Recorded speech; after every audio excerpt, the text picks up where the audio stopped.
బంగారయ్య శర్మ గారు శంకర జయంతిని అత్యంత శ్రద్ధాభక్తులతో ఆచరిస్తున్నారు. ప్రతి సంవత్సరం కూడా చాలా వైభవంతో ఆ శంకర జయంతిని ఆచరించి జనుల యందు ఆ శంకరుల వారి విషయంలో భక్తి శ్రద్ధలను అభివృద్ధి చేస్తున్నారు. దానికి నేను అత్యంత సంతుష్టుడై ఇక్కడికి వచ్చాను.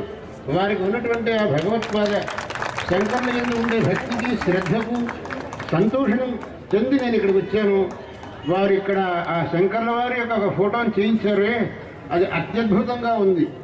దాన్ని చూడటంతో ప్రతి ఒక్కడికి అక్కడ నమస్కారం చేయాలని బుద్ధి పుట్టాల్సిందే. ఆ విధంగా ఉంది.